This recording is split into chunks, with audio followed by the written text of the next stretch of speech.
السلام علیکم ورحمۃ اللہ وبرکاتہ۔ امید کرتا ہوں ناظرین آپ خیریت سے ہوں گے۔ اللہ رب العزت آپ کو اپنے حفظ و امان میں رکھے۔ خوابوں کی تعبیر کے حوالے سے ہمارا آج کا موضوع ہے لوہا دیکھنا۔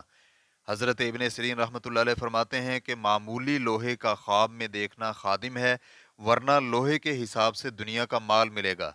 اور اگر دیکھے کہ اس نے کسی کو خواب میں لوہا دیا ہے تو دلیل ہے کہ اس لوہے کے حساب سے اس کو دنیاوی مال دے گا۔ حضرت کرمانی رحمۃ اللہ علیہ فرماتے ہیں کہ خواب میں لوہے کا دیکھنا صلاحیت اور بادشاہ سے نسبت رکھتا ہے، چنانچہ اللہ رب العزت نے قرآن پاک میں ارشاد فرمایا وَأَنزَلْنَا الْحَدِيدَ فِيهِ بَأْسٌ شَدِيدٌ وَمَنَافِعُ لِلنَّاسِ، سورۃ الحدید۔ ہم نے لوہے کو اتارا ہے اور اس میں زبردست لڑائی کا سامان ہے اور لوگوں کے لیے فائدے ہیں۔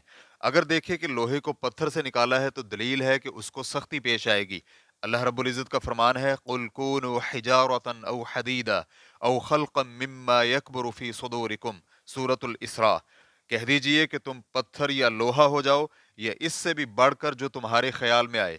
حضرت جابر مغربی رحمۃ اللہ علیہ فرماتے ہیں کہ اگر کوئی شخص خواب میں دیکھے کہ لوہے کا کام کرتا ہے، حالانکہ وہ لوہے کا کام کرنے والوں میں سے نہیں ہے، تو اس امر کی دلیل ہے کہ کسی کے ساتھ جھگڑا ہوگا، اور اگر یہ خود لوہے کا کام کرتا ہے تو یہ خواب خیر اور منفعت کی دلیل ہے۔ اور بعض تعبیر بیان کرنے والے کہتے ہیں کہ لوہے کا کام کرنے کی تعبیر بادشاہ اور بزرگ ہے جو کہ عادل اور انصاف کرنے والا ہو۔ ابن سیرین رحمۃ اللہ علیہ فرماتے ہیں کہ خواب کے اندر کسی معروف لوہے کے کام کرنے والے شخص کو دیکھنا یہ بادشاہی کی دلیل ہے، اور اگر خواب میں دیکھے کہ لوہے یا پیتل کو پگھلاتا ہے تو دلیل ہے کہ وہ شخص لوگوں کی غیبت کرتا ہے اور برا بھلا کہتا ہے۔ حضرت جعفر صادق رحمۃ اللہ علیہ فرماتے ہیں کہ خواب میں اگر کوئی لوہے کی چیز دیکھے چاہے وہ سوئی ہی کیوں نہ ہو تو یہ نفع، قوت، ولایت، توانائی اور دشمن پر فتح پانے کی دلیل ہے۔ ہم اپنے ویڈیو کو یہاں وائنڈ اپ کرتے ہیں۔ اپنا خیال رکھیے گا اور دیکھتے رہیے عزام ٹی وی کا سلسلہ خوابوں کی تعبیر۔ اگلی ویڈیو تک کے لیے اجازت، اللہ حافظ۔